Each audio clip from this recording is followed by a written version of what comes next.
Welcome back to the Hourglass Podcast. I'm your host, Christina Dees. On this episode of the Hourglass Podcast, we're joined by the incredibly talented comedian Cliff Cash, known for his unique journey in comedy. Cliff has performed over 100 house shows, bringing laughter directly into people's homes.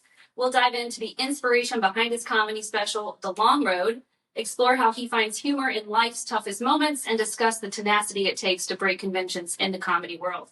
Get ready for a conversation full of laughter, insight, and stories that resonate with anyone who's ever faced a long road of their own. But before we kick things off with today's guest, we have a special treat for you. This has never been done before that I'm aware of on any podcast, but especially this one. We have an opener for our guest today, and it's my good friend and comedian, Steve Melia. Steve, welcome to the show. Hey, good to see you again. Yeah, well, I know you and Cliff go way back, so I reached out to you when I knew Cliff was coming on and was like, what do you got on him? What do you got on him? So how did you first meet Cliff, and you got any good stories? I don't know about any good stories. I'll let him say. My nephew introduced me to him. It's actually a funny story that I won't go into it right now, but Cliff was entertaining downtown one night. My nephew was the bartender. My nephew said, hey, you got to meet this guy before either one of us did comedy. And Cliff owned the local recycling company, and that's sort of how I knew him. He was a business owner, and I was trying to sell him on a deal I was doing, and just became friends. And when I first started doing comedy, which just a few months before him, I would always invite him out to my gigs, and he would come. He was a good, supportive friend, and he's like, hey, I want to get up there. And believe it or not, I think it took him a while to, whether stage fright or just the nerve of it, which you wouldn't know by knowing him. But yeah, and if there's one person from our community that's kicked ass, well, he'll admit it or not, it's Cliff Cash. Oh, I love it. Well, it's not every day we have another guest open for a guest, like I said. So thanks, Steve, for that fantastic introduction. Let's shift focus to the main event. Sounds great. Thanks. Yeah. All right. Well, we're excited to welcome comedian Cliff Cash to the show. Yeah, nice third. Applause. People agree. Oh, no. Thank you. All right. Well, let's turn the tables real quick. You got any good stories on Steve? Well, one time when we were in Tijuana and we're out in the middle of the desert, the sun's coming up. We had an all-night rager. We're digging a hole. I won't tell you why. And Steve's great. Always been kind and supportive. And thank you for the kind words, Steve, by the way. It's very sweet. I have made it in comedy, a.k.a. I haven't had another job in a decade. But I don't have health insurance or savings account in our house. So Comedy's like super easy. yes, comedy's really easy. It's making it is sort of a relative term, but I love it. And it's like that's kind of you gotta love it. You gotta love it. You don't do it for the money or anything else because comedy's like there's no middle class in comedy. It's like you live in a car, you live in a car, you live in a car. You play in theaters. It's just like if you get to that level. It's a pretty quick, you catch on this. The tipping point, as Malcolm Gladwell would say. And I'm not quite there, but I do think I'm close. Hopefully, this comedy special that I've made is sort of my. Can I curse on this podcast? Yes, you can. The comedy special is sort of my like shit or get off the pot moment. I'm sort of thinking of it as like either this is gonna work or I'm gonna put a resume together. Yeah. Well, you've been at it for a long time. I actually heard of you over 10 years ago. Yeah. Because I have a friend, ironically, who's from your hometown. And when you were touring doing comedy, he was like, you got to check this guy out. Who's that? Jacob Braun. Okay. Nice. God, I haven't seen that guy literally since high school, I don't think. Yeah. So he got me hyped up, like, oh, you got to go see him. That's awesome. And I've never got to see you because whatever, it's just, I know. So it's only been 13 years. I know. Well, I've been a little busy. I've been having kids. Well, Under a rock. I'll text friends and be like, hey, I'd love to have you out on the show. You've never been to the show. And they're like, yeah, man, I just got kids. And I always respond, none of the other people that come to my shows have kids. It's always childless cat ladies at my show. That's it. Nobody at my shows has kids or a job. Well, I don't know anybody shows up to Steve's comedy show. Yeah, no, I'm serious. That's not true. He's good. He's actually, did you go to Last Comic Standing or Port City Top Comic? Any of those? Yeah, I didn't, but you. I came in third this year. Nice. Yeah. Who won this year? Wolfgang. I think that is.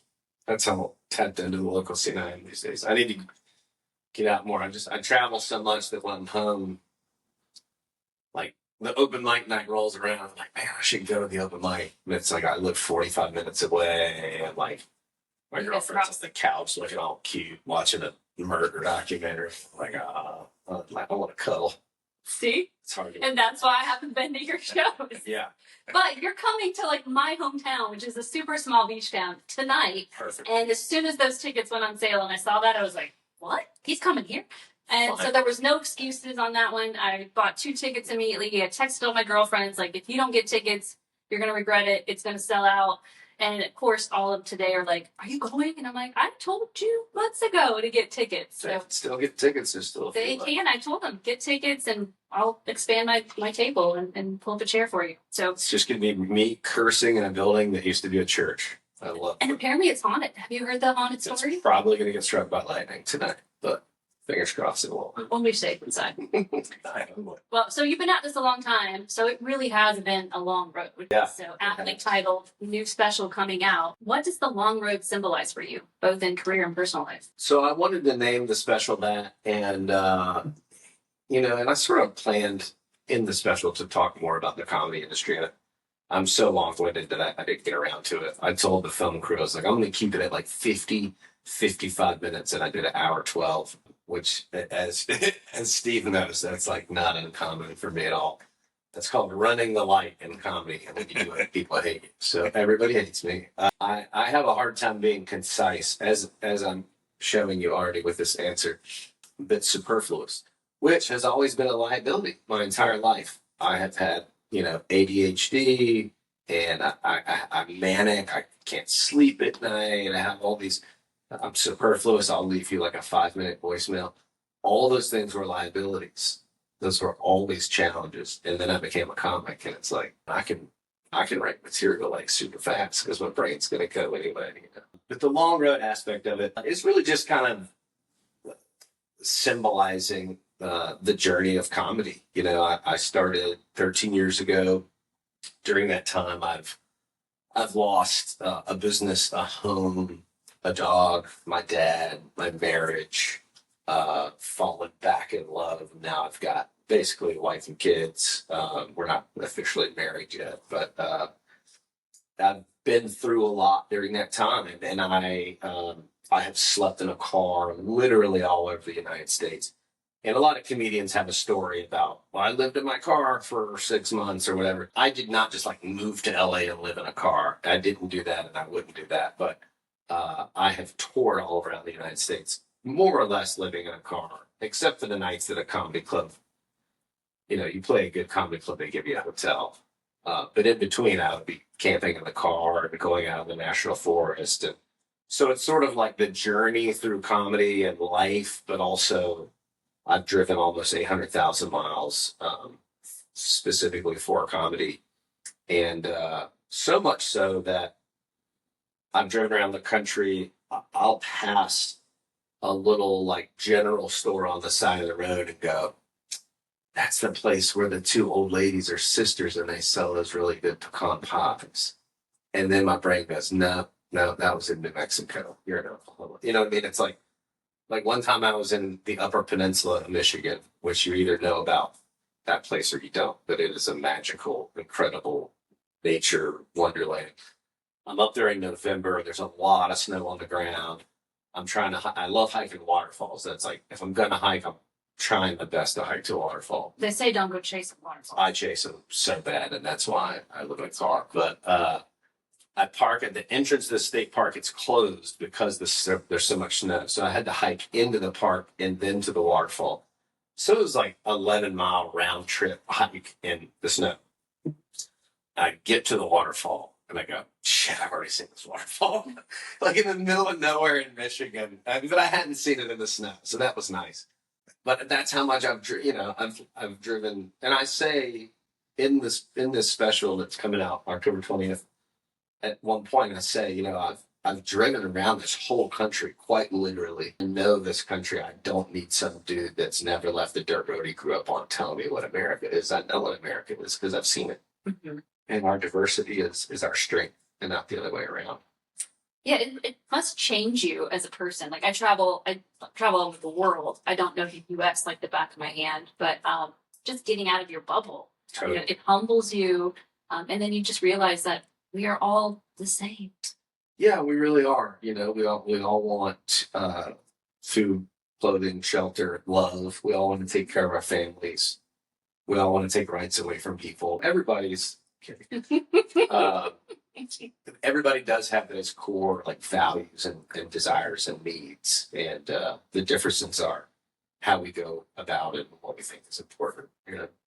Yeah, well, you're shifting into a little bit of political satire right now, and I'm curious what your thoughts are on the fear mongering and control with politics. I think useless fear mongering is useless. I think being cautionary about like the real issues, like school shootings and climate change, I don't know that that's fear mongering as much as like, hey, probably ought to care about these things that are really going to affect the entire world, including you. But I think the fear mongering against Haitian immigrants and the trans teenagers are going to take your gun and make you gay, and if you read that book, it's going to make your wiener fall off. And I think all of that is pretty nonsensical and lowbrow. But I don't think that's an accident. I think those people, like I hear people talk about Trump, and they'll go, "Man, can you believe he said this? This is so idiotic. Can you believe he said this?" And my answer is, he didn't say it because he's dumb. He's dumb in his own way. Like, I don't think he has a really high IQ, but I think he's cunning and clever. I think he says like he said, there's a big water spout in California, and you just got to turn the faucet and it turns the water on. They're just dumping the water into the ocean. And when I'm president, I'm going to get the water turned back on. It takes a day to turn it back on. I feel like this is so dumb. And my answer is like, I know it's dumb. You know it's dumb. He knows it's dumb. A lot of the people listening to him are going, I can't believe there's a water spout. And they just hadn't been turning it on. And he knows that. He knows that a lot of these people are really, really low information. And that's the nicest way I can think of to say it. Low information voters who just, that guy selling the Bibles would never lie to me. Mm-hmm. That guy selling Bibles with another guy that they have 9 marriages between the two of them. They're going to sell me a Bible. And they would never say anything that's not true. It's like, Yeah, it's pretty funny. Well, you're known for your ability to find humor in tough situations. Can you share a moment in your life where comedy became your coping mechanism? every moment of my life. I've been in past relationships. I'm in a relationship now where we literally don't fight, and it's like the nicest, the most peaceful time that I've ever had in my life. But I've had plenty of relationships that were tumultuous, and I'd be in this like heated argument with my significant other, and I'm like making jokes, and they're like, "Can you be serious for 1 minute?" And I'm like, "No, I can't." And I'm just like, it's even how I argue. It's how I like code, and it's how I communicate. But a moment one that really stands out to me is I had this whole bit about when my father passed away. My mom is this very stereotypical Southern religious white lady, and she loves knickknacks, and it's like the whole house is covered with knickknacks, and it's not dirty, and it's not like hoarderish. It's all neat and dusted and vacuumed, but it's just a live, laugh, love angel blanket beside a Jesus windmill with a seashell on it, and there's like a seahorse like cuddling with a dolphin. Like It's all got a story. yeah, there's a butterfly on a birdhouse, and it's like a Cracker Barrel that somebody lives in. And so I had this whole bit about my dad was this really positive, kind, soft-spoken, humble guy. He never complained, and the only thing he would ever complain about was my mom's knickknacks. But he wouldn't really complain in front of her. Like she would leave the room, and he would look at me and go, "You think we got enough knickknacks in here?" So he was this really Southern voice. And so when he passed away, we had him cremated, and Mom got him an urn, and it's like real nautical. It's real coastal. It's got sea turtles on it. And the joke is that like my dad is now a knickknack. Like the only thing he ever complained about And I think it's this spiritual message of you become what you resist. That's right. That's right. It's great that he's now a knick-knack on the shelf The first time, to enjoy. so I recorded that joke for Dry Bar. If I don't know if you know what Dry Yeah, Bar. dude, my kid was watching me this morning, watching one of your dry bar episodes. Oh, yeah. And he's like, "Oh, he's got 168,000 followers or something Yeah, like that." And that's really impressive until you find out that a lot of those Dry Bar specials have 10 million views. But if you don't know that, then my special is impressive. I recorded that 7 months into COVID. So I had not been on a stage at all in 7 months. And they recorded it in a room, the club they always record in. I think it seats around 300 normally, but this was COVID. And Utah was kind of pretending COVID didn't exist, but they were following the law to whatever degree they had liability to. So the venue was social distanced. All the tables were like 10 feet apart. And it was like 2 people per table, and you had to have a mask on unless you were drinking your drink. And so, in a room that normally holds 300 or 60 people, they're all wearing masks. And I kind of asked the producer, I was like, is it still going to be good? Like, are you guys going to be able to mess with the volumes of the laughter to make it appear as if the room is full? And they're like, yeah, it's going to be great. And then I got it, and I was like, this is like the worst show I've ever put out, But you can't stop them once they've done it. They pay you to come and do it, and then it's out to the world. But not my favorite special. But I talk about this knick-knack thing in that. And it was the first time my mom had ever seen it. She'd never seen me perform it live. Because at that time I was like never here. I was constantly like on the road for months at a time. So I'm like showing her my Dry Bar special on my laptop at the dining room table. And that at the end of that joke, she looks at me and she goes, she's like laughing, but also kind of crying because, oh, you love it.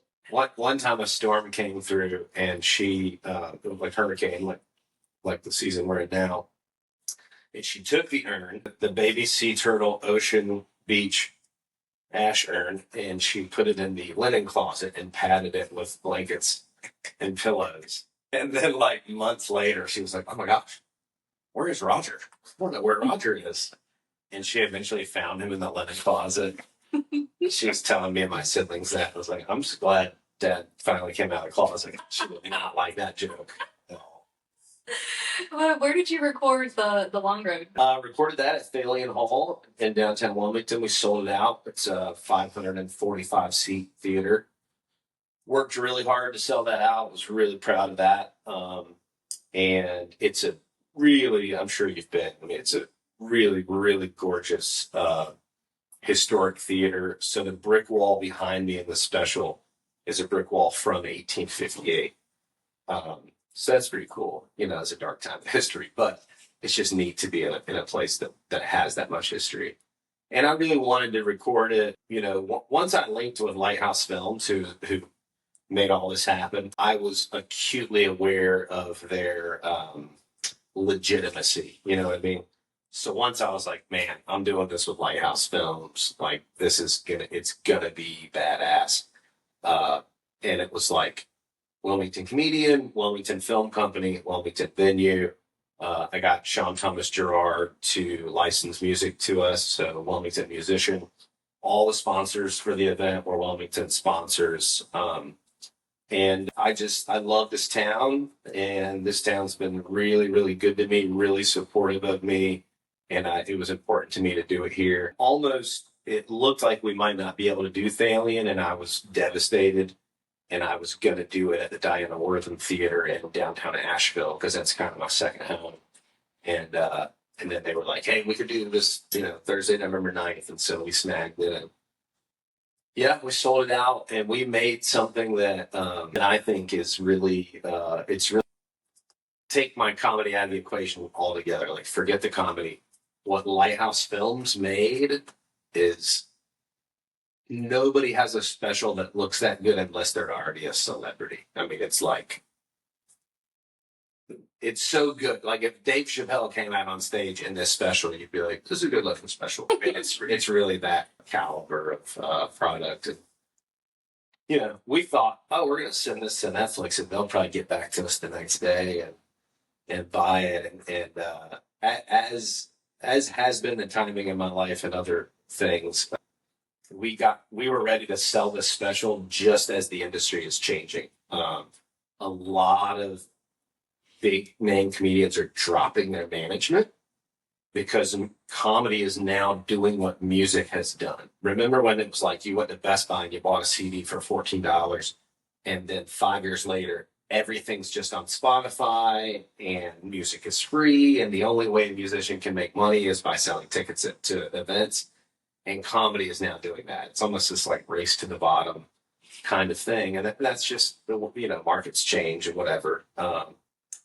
But basically, we were putting this out there to all these platforms, and what we're hearing back is we're not buying any more specials for the year. We're only buying specials from big name celebrities. Some of them are just like, we're not doing comedy specials anymore. So it was really discouraging. We tried for 8 months to get it bought on streamers, and but I got a lot of general attention from it. Levity Entertainment. I got on their radar, and Barry Katz is now helping me do the social media release. He produced all of Dane Cook's specials at movies. He produced Half Baked with Dave Chappelle. He used to manage Louis C.K. So he's a huge comedy industry guy. And so his team is actually helping me do everything via YouTube and social media and all that. So, and Ed Mycone, who actually retired here in Wilmington, is now a manager. He used to manage Radio City Music Hall. He was Robin Williams' agent when Robin Williams was a comedian. He used to be one of the main guys at Madison Square Garden. So, and it's all from that special. People saw that special and they're like, holy shit, this guy's good enough to get my energy and attention. And if I was doing that same amount and level of comedy in a 100-seat room with 2 cameras, those people may or may not have had that same reaction. You know what I mean? So I was able to get on these people's radars because what Lighthouse made is so incredible. I mean, it just comes out what their skill set is. Just like, they're the best. And they're wonderful people. Literally start to finish, 100% good energy.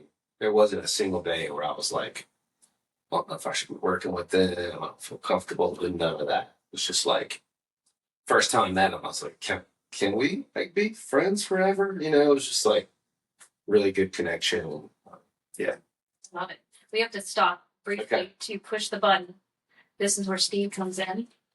And it's located on this side of the camera. Across. I give long answers. Sorry. All right, so this is where Steve fails the I training. pay attention during the training. Son of a bitch. It's actually kind of hard to see. It's like right here. And then we're on standby. And then recording again. So I think we're back in business. That was it. Thank you. Job is done. You'll get your residual in the mail. Well, you got your start at Dead Crow, and which is also in Wilmington. Everybody, that's what people say. I don't know if it's true. I'm just saying what's out there. Oh, no, totally true. At the time, it was called Nut Street. I do remember Nut Street. And now Dead Crow's got like magic. a new space. Nut Street was like down in a dungeon. Mm-hmm. You remember? And then when it did change to Dead Crow, it had the crow. In the most glorious way. Well, I think that's why they moved, right? It was like condemned. Well, yeah, that's some kind of bought the building for it. But for people that are listening and watching and maybe curious like me, do you get to choose your opener when you do a show? Like when I'm touring? Not really. I mean, once you're at a certain level, once you're sort of Dave Chappelle. I mean, definitely, if you're Dave Chappelle, you could get AC/DC to open for you if you wanted to. He had Talib Kweli open for him in Vegas, and then he had Joe Rogan, Tom Segura, and who's the guy from the Chappelle Show? Arnell Rawlings. Yeah. And he got to go twice. He's a great comic. I actually enjoyed him more than Yeah, The Dave Chappelle. yeah, he's probably the most skilled stand comedian of people you just listed. Joe Rogan being the least. But I'm sorry, Joe. I'm kidding. He's great at podcasting. You don't get to choose your openers, and I mean, when I'm around here, I do because I'm usually producing my own show. Anytime I'm producing my own show, I do. Yeah, I mean, and there's towns where I can like pull a crowd, and they're kind of random. Like I can pull crowds in like Denver, Fort Collins, Colorado, San Diego, Austin, Pensacola, Florida, which is kind of random, like Charlotte, Asheville, Wilmington, a few others. But yeah, so when I'm producing my own shows, then I kind of build a show and get people on that I want. But if I'm just showing up to a comedy club, it's almost always an opener that I've never met, or sometimes it's somebody like, oh yeah, we worked together 5 years ago. But you mentioned Talib Kweli. I actually opened for him here in North Carolina, in the middle of nowhere, up in like, I guess that was Pender County. There was a lady named Karen, I can't remember her last name, Karen or Karen, and around here, and she produced shows. Oh, Karen Richardson? I'm not sure. Karen. She was producing shows for Orlando. Yeah, Bloom. Yeah. Not Orlando Bloom. That's Orlando Jones. And so it was a show where it was like me and a couple other low level comics, Orlando, and then Talib Kweli, and there was like some break dancers, and there was like, it was a very eclectic show, and it was in like a 3,000 seat venue, and like 200 people came out, maybe less than that, and in Orlando, Talib Kweli, I'm a huge hip hop, especially that level, that kind of hip hop. I love like old school. I love Mos Def and Talib Kweli, like Wu-Tang and Outkast. I don't love like trap nonsense, but I like good hip hop. It's probably my favorite music. So I've been a fan of his since I was a teenager, and so I got to meet him, and then I was like very conscious that I'm meeting this guy on one of the worst nights of his. He's like, place seats 3,500 people, and there's like 180 people here. I was like, sorry, the show's not going as well as you hoped. It's all good. And he just kind of like sat in the back like this, And I know that feeling, just questioning, like, should I be doing this? That you've got to do those shows, though. You can't just not do it. Yeah. And I'm sure. Any artists, too. Sometimes I'll be at concerts, and I'm like Steel Pulse at Greenfield Lake. It wasn't sold out. Yeah. And Greenfield Lake's my favorite concert venue ever. There's no reason that show should not have sold out. But it's like sometimes Wilmington anyway is weird. You're like, it is, man. Why aren't people here? Why aren't they coming to the show? Yeah. So it's music, it's comedy, theater even included. Yeah. Where are the people? They don't know. So I saw Dolls at Greenfield Lake, and it wasn't sold out. Did you see Dawes in Bahamas when they came? I was trapped in the airport, I think in Houston, trying to get back. I had gotten tickets for me and Jordan to go. And I'm texting her, I'm like, babe, I'll keep you posted, but I may not make it. An hour later, I'm like, hey, I'm not going to make it. She ended up taking her sister. And I was so pissed off. I used to do a lot of cruise ships for Carnival Cruise Lines. And it's just a nightmare. They were just constantly fucking up my travel. And that's why I don't do it anymore. They put you in shitty rooms. They treat you like a janitor, but them messing up the travel was the main thing for me. It's like, you can't just, and then I call and be like, hey, I was stranded in Texas overnight because you guys booked me on the wrong flight. They're like, okay, sorry, have a good day. It's like, didn't even pretend to give a shit. And I don't need, I was like, I live in a van half the time. I'm not fancy, but just like, pretend like I'm a human being and like you kind of care, Mm-hmm. I was so bummed because I love both those bands a lot. I would have loved to have seen them together. Yeah, I'm sure Jordan told you that they She was played almost like just went back and forth trading songs, and that's why I didn't go to Dawes when he came because I already saw him, and I'm like, how can you get any better than that show? Yeah, they're still awesome. Though. Yeah, like he's a really great songwriter. I'm all about the lyrics. I'm all about I love songs that tug at your heartstrings, and like a little bit of everything, and St. Augustine at Night. Like, I think he's one of the best songwriters out there right now.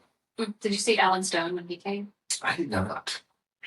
I I've bought heard those good tickets things. as soon as they went on sale too, and I was just like, take me to church. Just it's so good. Yeah, Jordan's a big fan of him. We're going to see Lyle Lovett next week.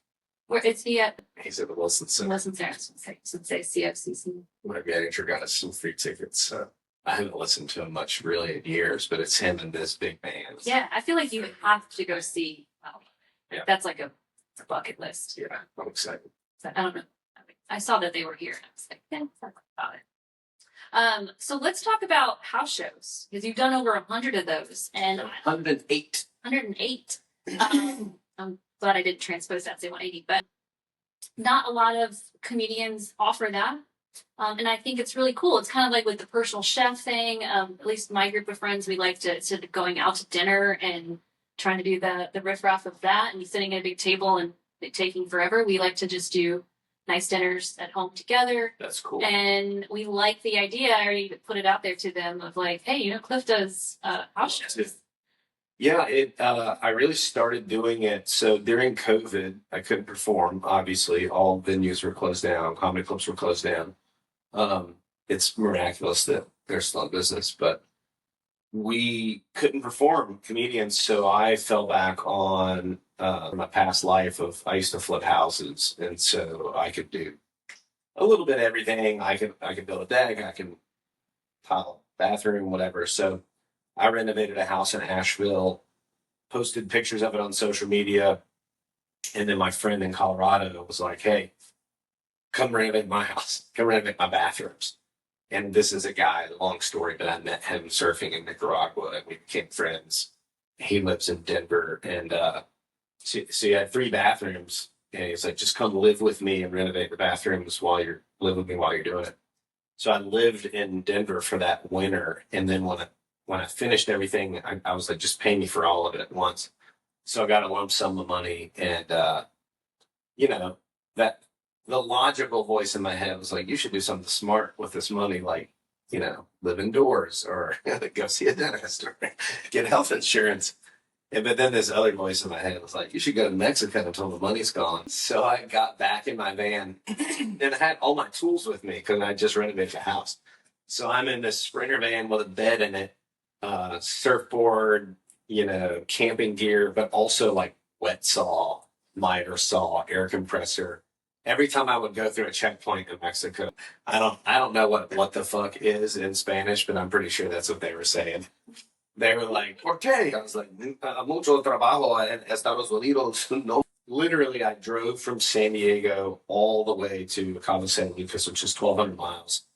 And I took my time. I took about 3 weeks getting down there. I went through Laredo and La Paz and all these cool spots. This is an example of me giving away too long of an answer to a question. God, I love this. But That's anyway, why we're on a long-form podcast, so you can do whatever you want. a lot of podcasts that I've done, they're like, that's the longest one we've ever recorded. I'm like, I'm so sorry. But I have a lot to say. I do all the crazy shit. So I lived in the van in Baja for 3 months and just like slept on the beaches and surfed and, chased senoritas and drank margaritas, and it was time of my life. Sounds like a country song. It was a mariachi song, Spanglish mariachi song, but had a blast. And the people of Mexico could not have been more kind and loving to me. For the record, Yeah. they treated me the opposite of how we often treat them when they come to try and work their asses off and build our houses and whatever. Anyway, Serve us delicious food. yeah, I'm tired of them coming over here with all their hard work and delicious food. I wanted to pick that lettuce. No, you didn't really, Bob. Shut the fuck up. I'm telling you, when I get a margarita, I want somebody from Mexico making it. Oh, yeah. If your name's Chad and you're making me an enchilada, go fuck yourself. I'm not interested. But so anyway, I lived down there for 3 months and it was like, all right, I'm almost out of money. I got to use this last few $100 to get back to North Carolina. And so I just started posting online, hey, I'm going to buy a sound system and I want to do shows at people's houses. Because it was just like, I don't want to renovate houses. If I wanted to do that, I'd still be doing that. And I want to do comedy and I missed it. And so I booked one in San Diego and it was like a family reunion deal. It was like 60 people. And my buddy did like, he played his guitar and sang funny songs. And then I did like an hour stand up and it was a hit. People were just like, this is the coolest thing. So then I just started booking them. I'm done. Like I did one in Mexico. I've done California, Pittsburgh, Nashville, Orlando, like all over the United States, Austin. And yeah, I did it out of necessity because I wanted to perform and there were no venues. And the thing about it was like, you can still be socially distanced. We can do it outside. You can do it with the people that are already in your social circle that you're already being exposed to anyway. So it still was like COVID conscious, you know, it wasn't like breaking rules or being insensitive. And it was really cool in that regard. And, I liked it so much that I just kept doing it. And I've done 108 of them. And honestly, this is really kind of sad to say. It's really been a more of a financial boost to my comedy career than anything else I've done.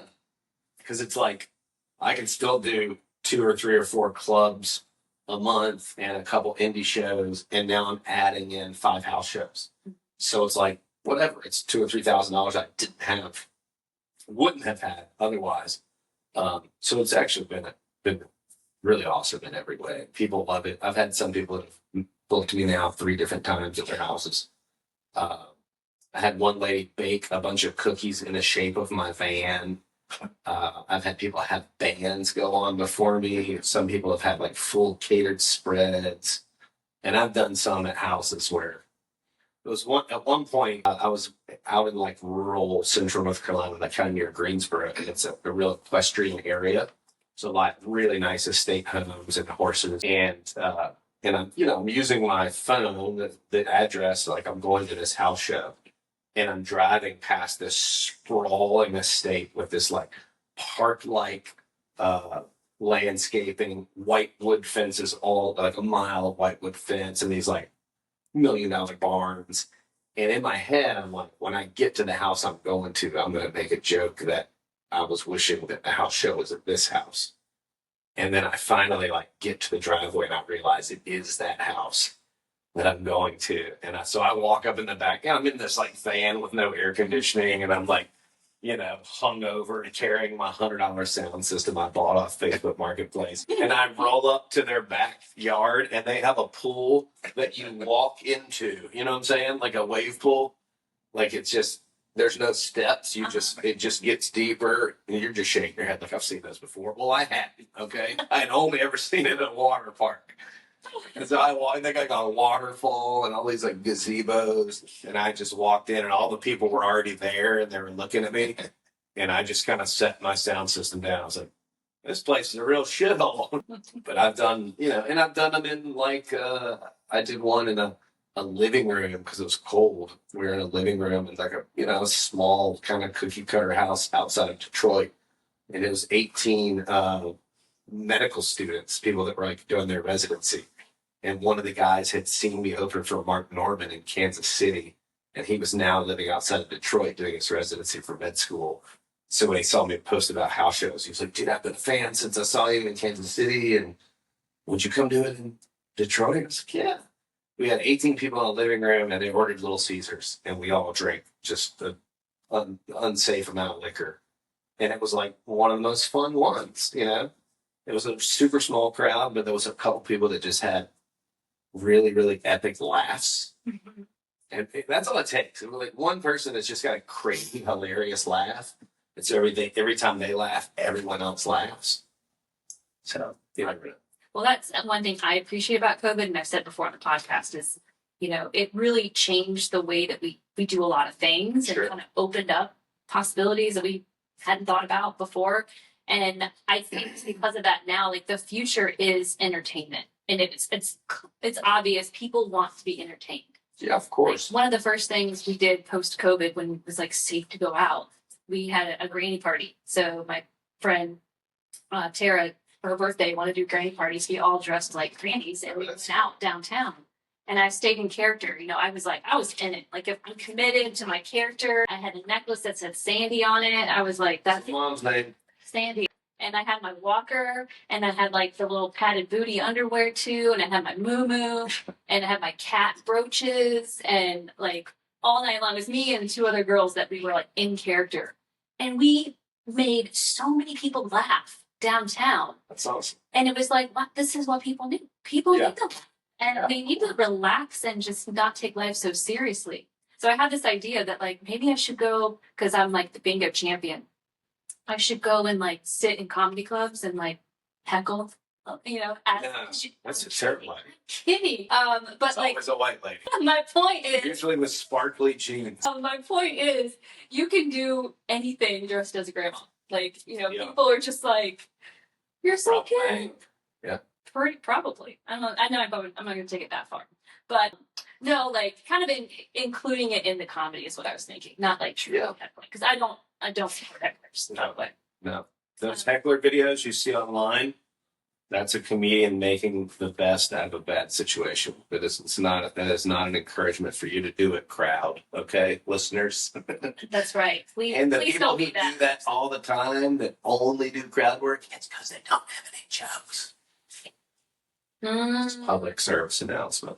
I think I know what we're talking about. If you want to take some behind the scenes video and or photos, feel free. We love those. So we'll go back to being serious for a second. So it's so good. It's on the payroll.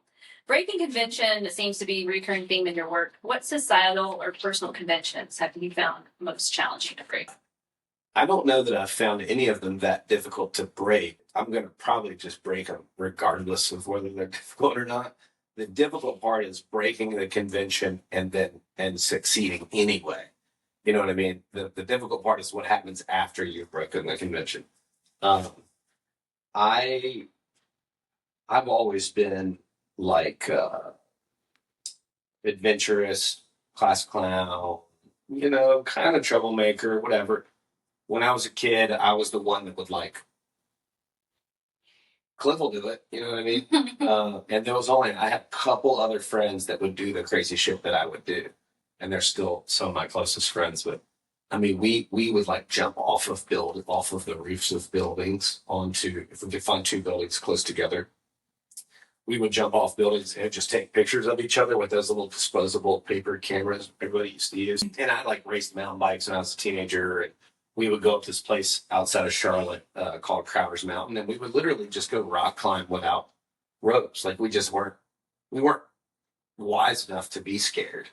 And so I always kind of had that wildness in me. And I remember being a kid and being like, I don't want to just get a white picket fence and 2.5 kids and work 9 to 5 until I die. Even when I was like 12 years old, I remember feeling that way. And I wanted to be an actor. Until I was about 8, I wanted to be a monkey, literally. And people would be like, "What do you want to do when you grow up?" I'm like, "I want to be a monkey," because I was dumb as shit. They're like, "Well, you're 8, man. You should be in a special class." And then, as soon as I was like old enough to realize that I was a human and not an animal, and I had to have a real job, I really wanted to be an actor, and that was what I would say for years and years. And I remember one of my friends' moms asking me, "What do you want to do when you grow up?" And I said, I want to be like a Hollywood actor. I want to be Bruce Willis and Die Hard. Like that was my fit. I didn't want to be a real hero because that doesn't pay well, but I wanted to be like an actor hero. And I remember telling her that, and she said, "You'll grow up. You'll realize that life is hard and then you have to have a grown-up job and you'll grow out of that." And I was like, I think I was maybe around like 15 at the time. It really stuck with me. So be careful what you say to kids. But I think by my like early 20s, I had realized I better start like working hard, figuring some kind of plan out. And I also really wanted to make a lot of money. I don't care about that as much now because I've made money and lost it. And I know that it's not, it's fleeting and it doesn't give you lasting happiness. But my best friend growing up, his dad was a multimillionaire. My dad was a pharmacist. My mom was a nurse. So we're very like, we're fine. We're middle class, upper middle class, whatever. I'm not sure what the lines are, but they were like rich. And they lived like through the woods, over a fence, across a field, over a creek, up a hill, on the golf course. And I lived in the like middle class neighborhood a couple miles away. Great people, but like a lot of money, like fountain in front of the house, elevator, full basketball court, that kind of thing. And so seeing and being around money like that, I was like, I want money like that. So I dropped out of college at 21 and got a job at a Mercedes dealership. I sold cars for 4 years, and I didn't have any bills or any debt. So like, I mean, one month I sold 23 cars, and it was just like, I don't even know what to do with so much money because I've never had that kind of money. I'd always been pretty industrious. Like me and my dad fixed up cars when I was young. We would buy a car for like old International Scouts and Land Cruisers and stuff. We'd buy it for $500 and fix it up and sell it for $4,500 or $7,500 or whatever. And I was a lifeguard in high school. I worked at a garage my senior year doing brakes and batteries and oil changes. So I always like worked hard and had money and like was kind of mover shaker or whatever. But once I started making my sales, it was enough that I was like, I need to do something smart with it. And I bought my first house, which was actually kind of like, long story, but it was like 2 rental units. As soon as I got it fixed up, I rented it out. I bought another house. I rented that out. And then I went back to the bank and they were like, you're 22 or 3 or whatever. We're like, we're not going to give you any more loans. So I went to a different bank and got another loan. And long story short, I had 6 rental houses by the time I was 26. And then I moved here and that was in Asheville. And I was trying to replicate that and do that here as well. And then at 08 market crash. And I lost everything. It took several years to fully lose my ass. But I talk about this in my comedy too. I say, at 26, I had 6 rental houses. By 36, I was living in a station wagon doing comedy all over the country. And I was way happier, doing the comedy and just make $100 to get to the next city. I'm one of those people like, I'm not going to be happy unless I'm doing what I want to do. And people will go, hey, people know that I can build stuff or whatever. Hey, do you want to build a deck on the back of my house? If my budget's like $6,000 and I'm kind of in my head, I'm like, spend $1,500 for material, I can make $4,500. And I'll sit with it and I'll go, hey, thank you very much for asking me, but I just don't want to. It's like, and I can't pretend to want to. And it's not because I don't like hard work. It's like, I would rather go do however many shows I got to do to make $4,500 because this is what I love. So I think about breaking the convention just comes natural. Like I can't help, but I'm going to do what I want to do. The hard part is like figuring out a way to make that profitable, easy. And honestly, it just hasn't been. That has not been profitable or easy. But it's always been worth it.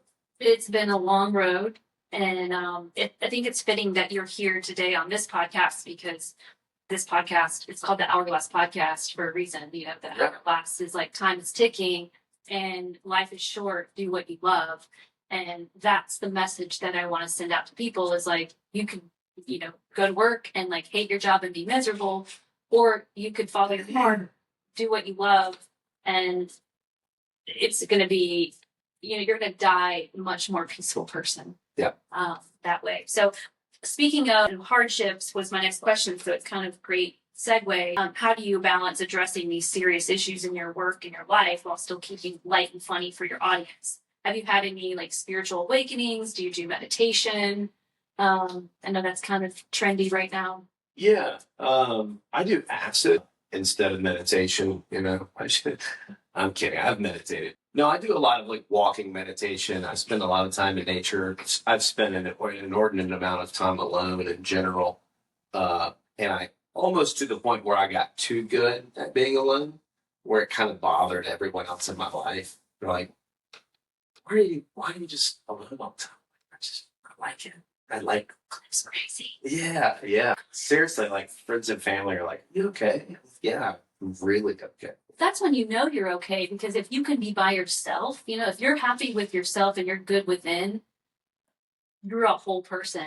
And then you can go out into the world and meet someone else who is a whole, because a lot of people think like, I'm not, doing my best. I'm what I am. I'm half person. But I need somebody to match myself. Right? I can't imagine going by myself. Like when I was going to travel by myself after I graduated, people were like, yourself? Oh, yeah. Sure. Well, and it's a little bit of a different thing for a female, And so I want to say that too. I want to say that as part of this holistically of the whole podcast. A lot of what I'm saying is privilege. I'm privileged to be able to, I don't have any money of my own, but part of the reason I have been able to be a stand-up comedian who doesn't make a lot of money is I have a mom who's got a big enough house where I can keep my stuff there. And she doesn't charge me money to keep my stuff there. And I've got friends and loved ones of means that I know if I break my leg or my engine blows up, people will help me. Mm-hmm. Even like fans, friends, like I know I have help. And that is in itself its own privilege. And, you know, being just a white middle class male, all those built in privileges. And going and traveling around the country in a car and sleeping in it by myself, that's like male privilege. I don't feel unsafe. I don't feel like I'm in any danger of being sexually assaulted or preyed on. I'm in my car like, come be fucking up. I hope somebody comes to my, you know. People are like, aren't you worried in the woods? I'm like, I'm a 200-pound middle-aged bearded man sleeping in a car. I wouldn't fuck with me if I was like, no criminal's gonna be like, I think I want to rob that guy sleeping in his car. Like, it's not a good move. Like, that's a crazy person sleeping in their car. Leave him alone. I used to run in the state park by myself, and my friends were legitimately worried about me. And I was like, I wish a motherfucker. You're like, knife and mace. I'm like, don't think you. I took Taekwondo and kickboxing, son of a bitch. I've run a 6:23 mile, please. We probably need to pause again because we're at another 28 minutes. See, let's see if Steve passes the test. Session talker here. No. Well, that's the beauty of this podcast. I try to keep it at an hour, but I've gone 2 hours before. So what am I? Yeah, I wasn't paying attention. Do you see that little red button? So Oh yeah, I did that one. this one right here. Do you see that one? Yep. So push it, and then right here you'll see it says recording. So when you push it, it'll say standby. Yep. And now you'll push it again, and it'll say recording. So we should be good. Action. And action. Steve's a professional. He does film work. Action. That's how we met, actually, in film work. The question was hardship. Yeah, well, I said comedy's born from hardship. How do you balance, addressing like serious issues in your work while still keeping it light and funny for the audience? Yeah. So I think for me, like, my very first open mic, I think Steve was there for that. Actually, I was supposed to do 4 minutes, and I did 7 minutes, and everyone instantly hated me. Probably, they're not probably, but definitely. Definitely. But my very first open mic, I talked about abortion. I made fun of Sarah Palin. I talked about religion.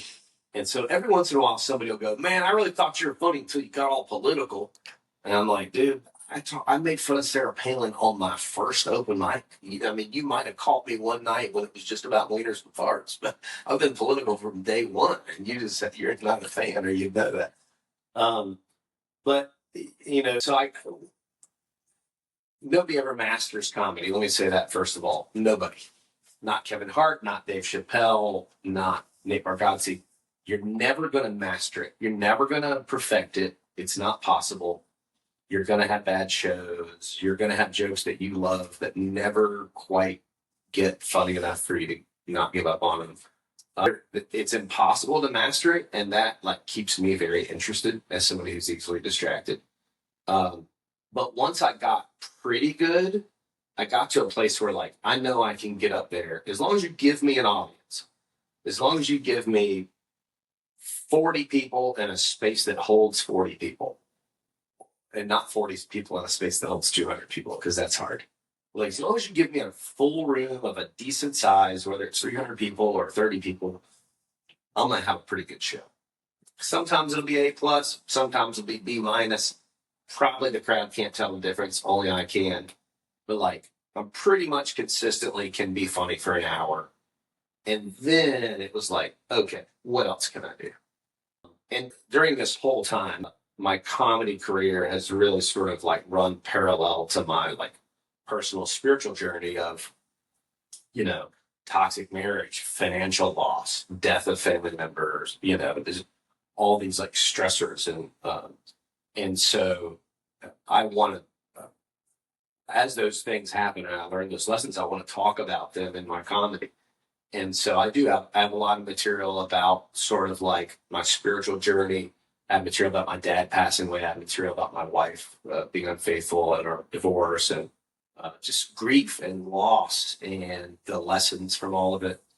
And, I decided that this precipice time in my life was like, I want to do more than just comedy. Like I have some really funny stories about poop, but I can't just talk about poop for an hour on stage every night or I will quit because it doesn't matter. Mm-hmm. And so I want to say something that matters. And so the hardships I think really have, obviously have made me a better person as hard things do for everyone. If you have enough wisdom to let them shape you positively. But it's also, I think it's made my comedy better. And I have people come up to me and they'll go, man, I just lost my mom a month ago and I've really been struggling. And it felt really good to laugh at that topic. Mm-hmm. And I've gotten messages on Facebook or wherever. I got one, I just mentioned the Upper Peninsula of Michigan. I'm in this small town, like rural UP, Michigan. This really cool little tiny black box theater. And I did a bunch of material about trans people of saying like, leave these people alone. Like this is like one of the smallest groups of people exist and you're just like piling on them and bullying them. And these are like teenage, it was funny. It was all punched up with jokes. But the gist of it was like, if that's what you're scared of, you're a fearful, simple-minded bigot, And this person messages me on social media and says, I just wanted to message you and tell you, like, I really appreciate you. You're a straight white guy. You don't have to do that. And nobody talks about trans issues here. And if they do, it's not nice. Mm-hmm. And it's really nice to be able to laugh and feel supported and whatever.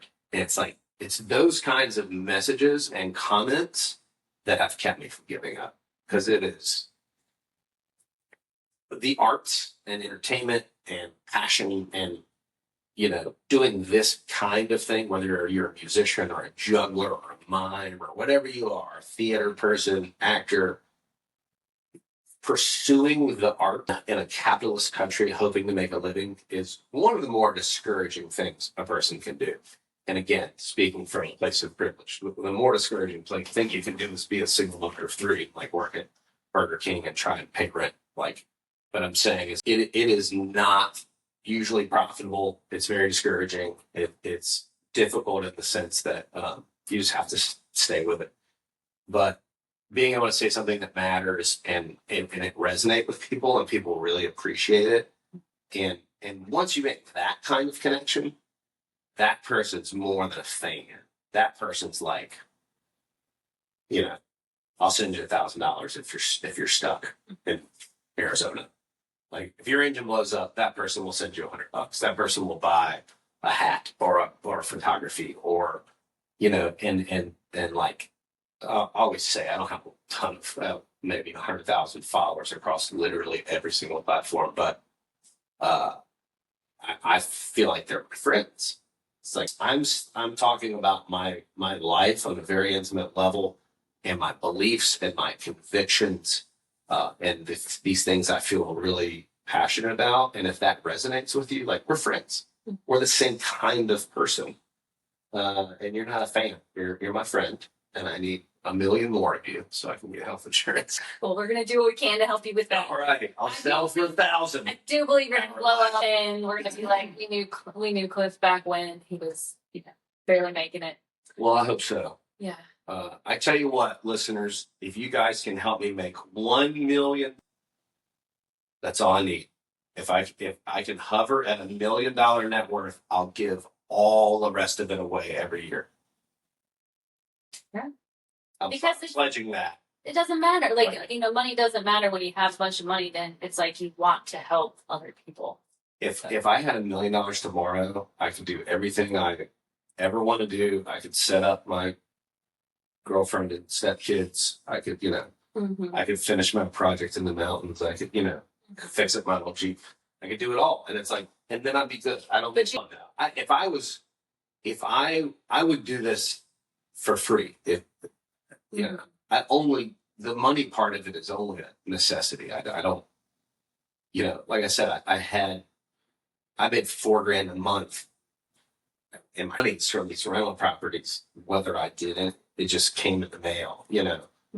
And I was, I was worth almost $1 million between those properties.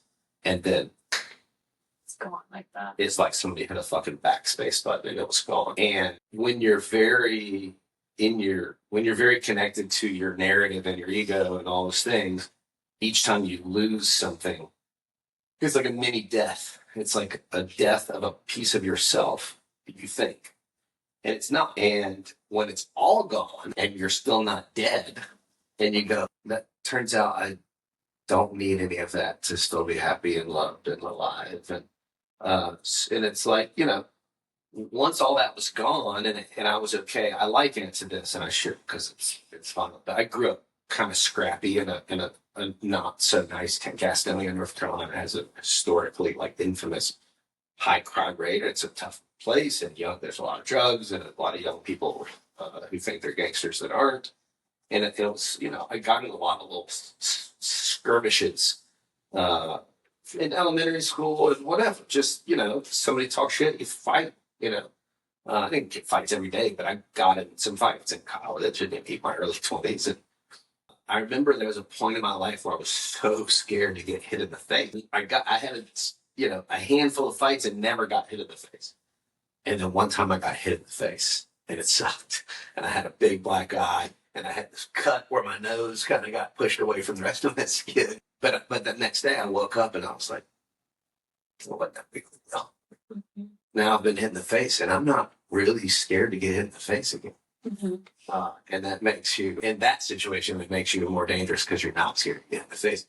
But in the game of life, when you've lost your ass and made it through it and you're okay, then you're like, nah, it's not that big of a deal. I can lose my ass again if I have to. And it wasn't a disaster. I had the money. It's gone now. I don't really give a shit about it. You know, I want to be happy.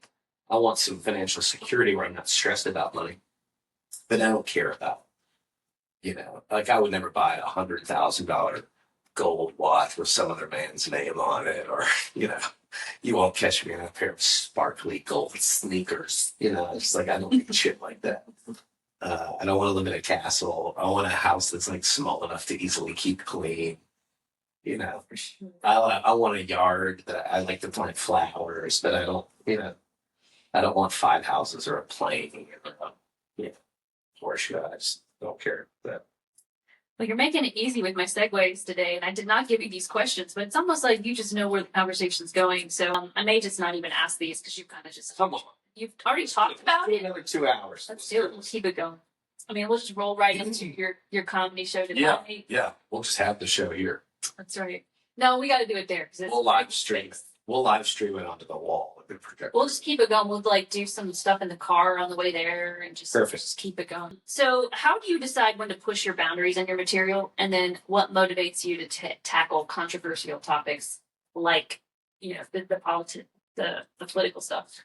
Like in the moment at a show, or just like in general? Well, I think let's start with like a show. Well, how do you decide when to push boundaries in your material and shows?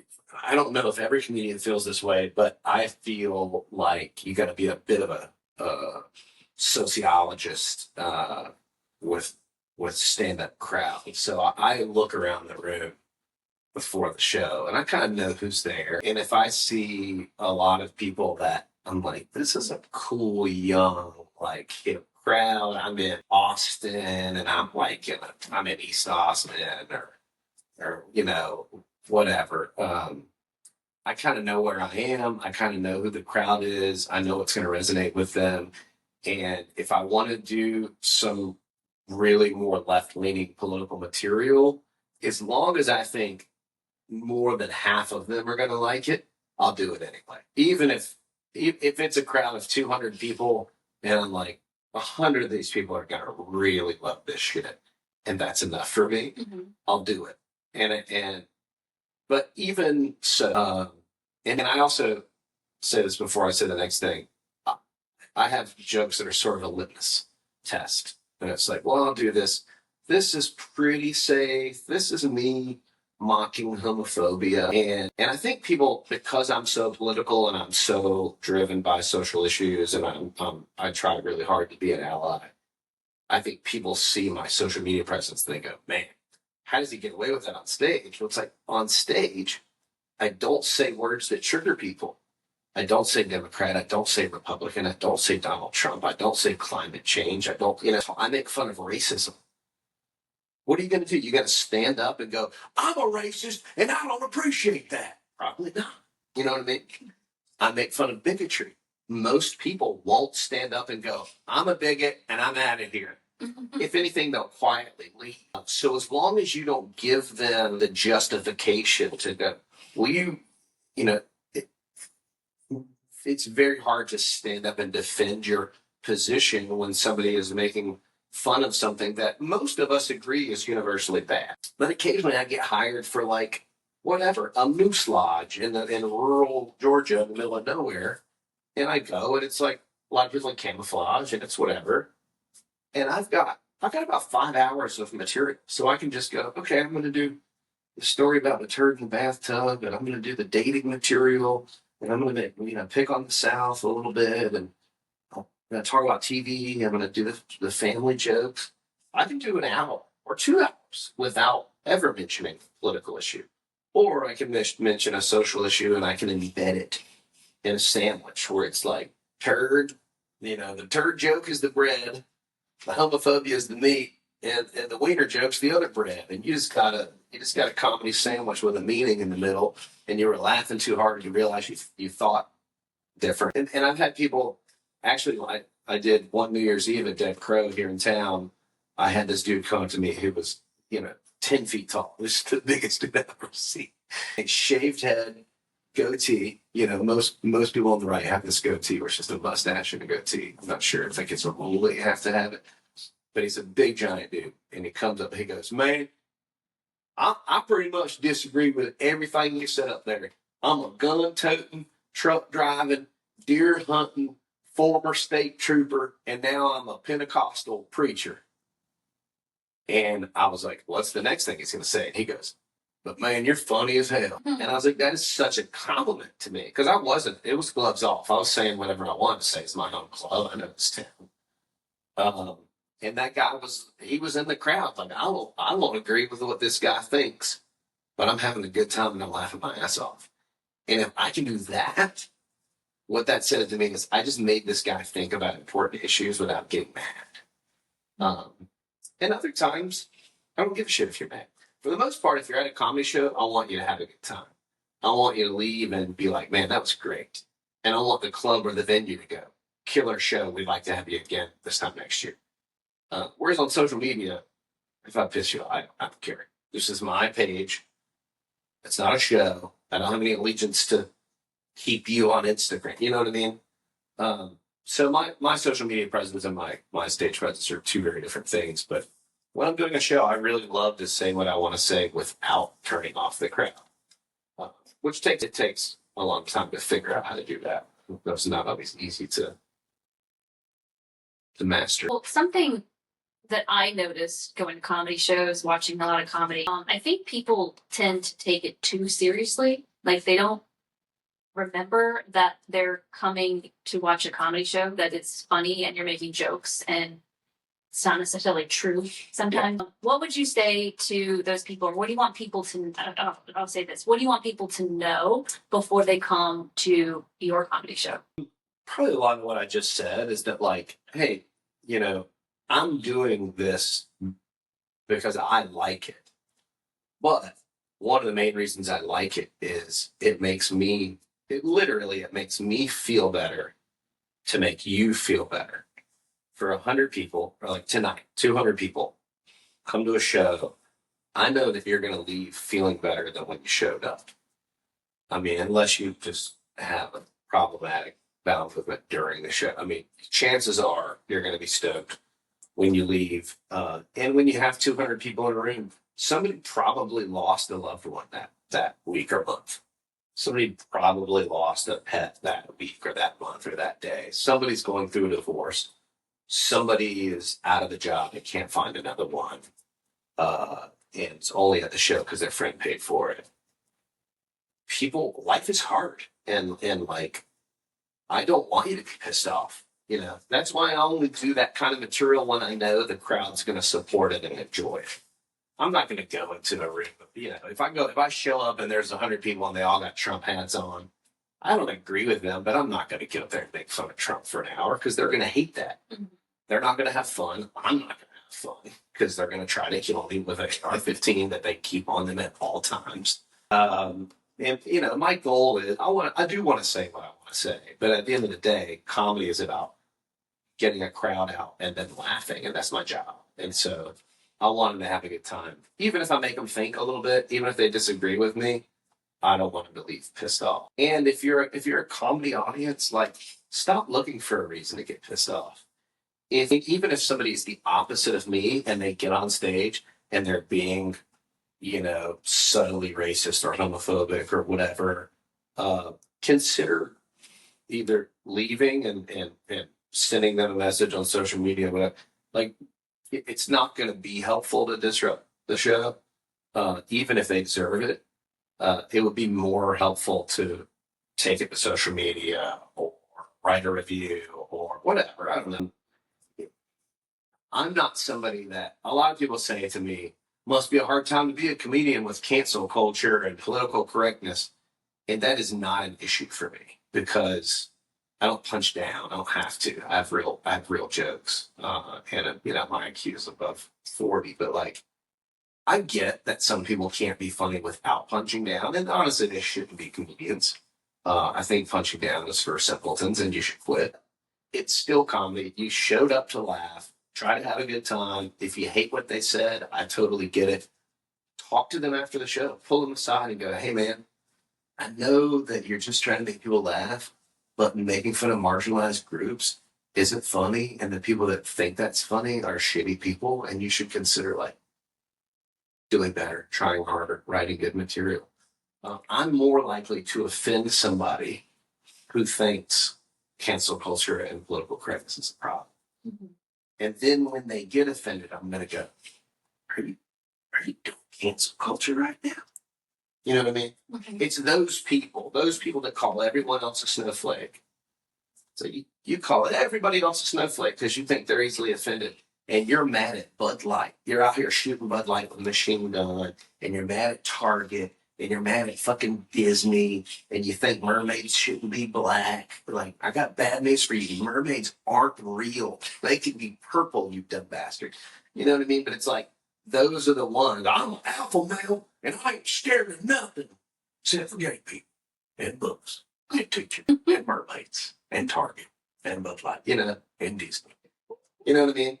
It's a lot of this whole cancel culture, political correctness conversation is it's projection. It's weak-minded, toxically masculine, aka not masculine at all, fragile, simple men who are scared.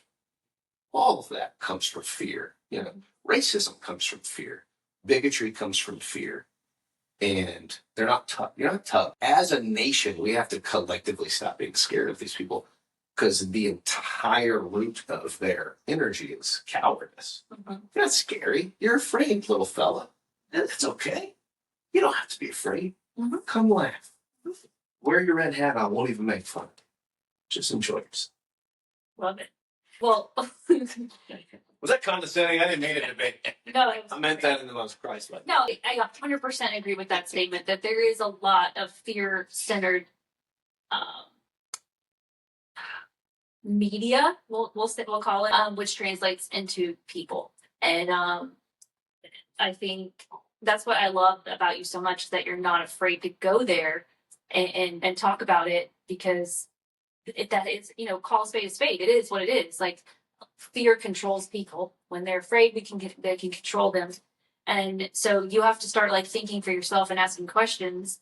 And are you going to be one of those people that just lives in fear? Like, why does it bother you so much? Yeah. What that person does? You have to ask yourself, why am I so bothered because that person is gay, or that person is trans, or that person is Republican? Why? Yeah. And so, yeah, I think for me, my message is always like, start working on yourself, look within first, and you decide if you get to be happy or not. Like, it's a choice. Happiness is a choice, suffering is a choice. And do more than talk. Yeah. If you are really riled up and pissed off about something, do more than talk. And people will say this to me who don't know me on social media. They go, all you do is complain about it. Won't you actually do something about it? And I go, well, I raised money for 16 different candidates just this election cycle, and volunteering on campaigns, and you know what I mean? It's like, I'm doing shit. What are you doing? And if you think that kids reading a book that says gay in it is scarier than kids being shot by machine guns at school, well, that's cool. Get out there and burn some books and do something. That's what I'm saying. Speaking directly to our New Hanover County School Board candidates. So what? QAnon's probably real. Wait. Well, what is next for you after the long road? You got any new projects, goals on the horizon? Are you excited about that's coming down the pipeline? So I really thought we would make this special, and within a few months, I really thought it would get to Netflix. In fact, I felt I had the money spent. I was like, honey, we're going to get a new boat. Yeah. So I really thought that by now, right now, I thought I would be playing the best clubs in the country and maybe some small theaters, to just be honest. Yeah. Life's what happens when you're making plans, as they say.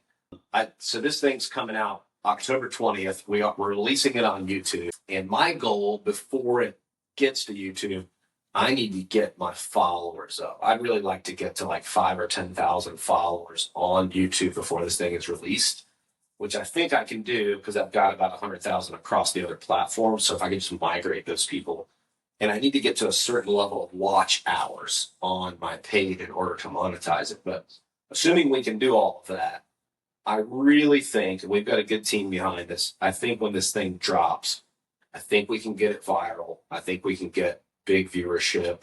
And I do think it's probably, hopefully, going to change my career.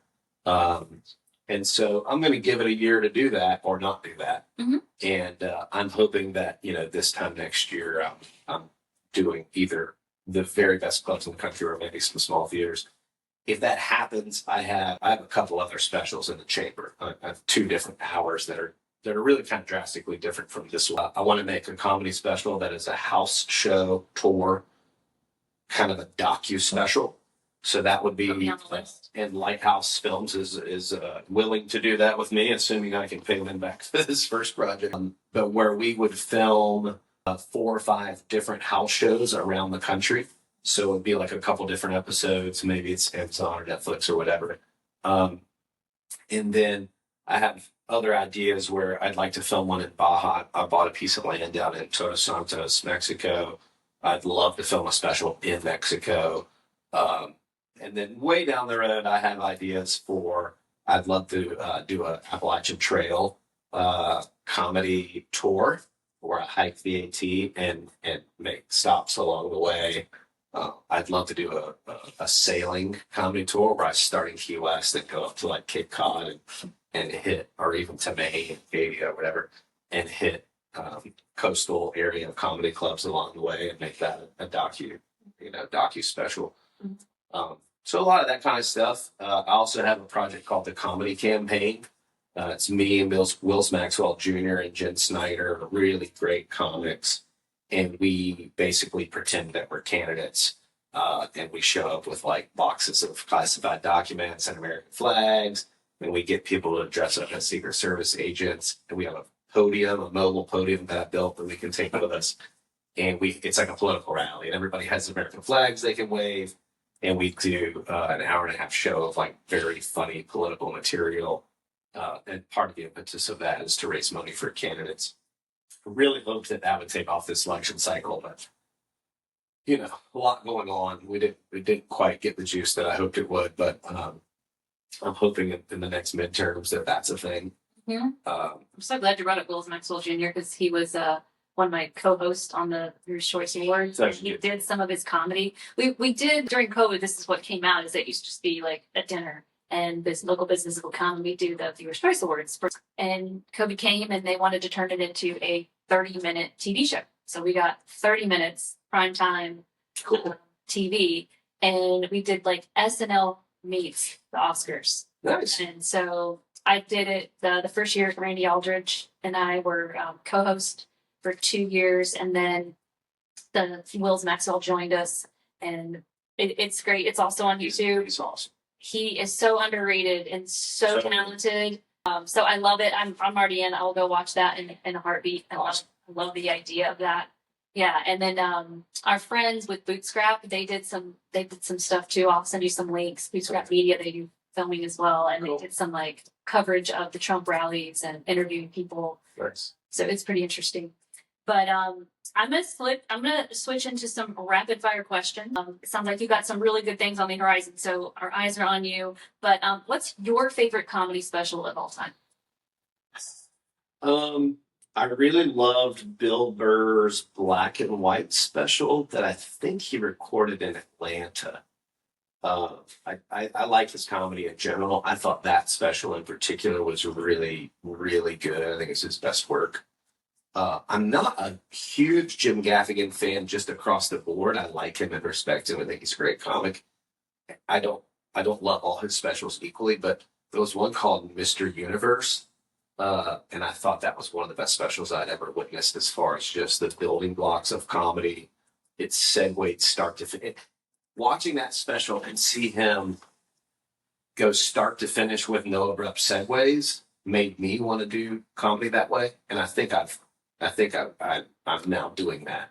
In fact, when Lighthouse was editing the thing we filmed at Thalia, they were like, it's a little hard to edit this because it all flows. There's no clear transitions, which is hard to do. I was really proud that they told me that, but it's also makes it hard to edit. It makes it hard to clip it into 1 minute reels and all that stuff. But those two I thought were really good. As far as famous comics, I mean, a lot of my favorite comics are people that you've never heard of. One of my favorite comics is Renan Hirschberg.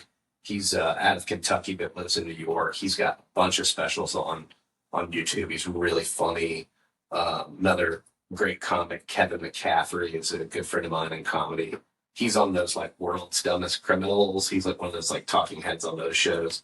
But he's a killer comic, Kevin McCaffrey. Jen Snyder and Wills Maxwell that I'm doing that tour with are great. I love Doug Stanhope's special, No Refunds. That's one of my favorites. All the old Chris Rock specials, that's what I grew up watching. I could like repeat those verbatim when I was a teenager. I think he was probably my favorite comedian of my junior high and high school years, that probably more than anyone else sort of gave me that push to like really loving stand-up comedy. Daniel Tosh, his two old specials, I don't remember the names, but he's an incredible stand-up comic. People think of him as the silly show with the bloopers or whatever, but his stand-up is, I think, really as good as anybody out there. I think you're 30 right now. I'm at 30 right now. Yeah, we're really close. Yeah, I'll just jump up and do it real quick. It's on standby. It's not even recording, so that's awesome. That's why I'm capturing right there. So I kind of thought that might happen. Okay, so Did it stop? Did it hit 30 and stop? probably. It must have just been like, that That was a rapid fire question, by the way. well, I was just getting to say, all right, I'm going to ask you a few more. These are rapid fire. These are quick answers. Although I do. Raise your prior. I just can't help it. That was great. And I had to help. Probably negativity and complaining. Okay. Coffee or tea? You're going to say chai because. Neither one. I like chai. Yeah, I mean, I like chai. I guess tea. I'm not a coffee guy. What's the weirdest place you've ever performed stand up? Oh, man. There's probably 100 of them. Let me pick one out of my head. Shit. Probably this little ceviche place in Loreto, Mexico, middle of nowhere, Okay. for like 14 people. Favorite city to perform in? I love all of the progressive southern cities. I love like Nashville and Asheville and Austin and places like that. One word to describe your sense of humor. I don't know. I hope I that got him on the one word. I hope that it's highbrow. I know that's 2 words, but If it's hyphenated, we'll count it as one. I hope it's cerebral. I want to be like a little more than just silly. I want to make some. What's your go-to comfort food? Probably quesadillas. Quesadilla. That's how you say it. Quesadilla. I know I saw one of your specials. You can't say quesadilla. Something about like you can't be racist and. Well, I say we got to teach kids how to say shit right. Like nobody's ever been like, man, I'm gonna go to a client and make this as soon as I finish this. Quesadilla. You know what I mean? You can't. You can't be both. Who's your comedy idol? Honestly, I'll probably have to say Doug Stanhope. He's just unconventional, and he's made his own path, and he's got a following. He doesn't count the industry at all. And if you weren't a comedian, what would you be doing? I would probably still be like renovating. I'd probably be back in real estate, renovating houses, and just doing hopefully some creative projects. And last question: what's one thing people would be surprised to learn about you?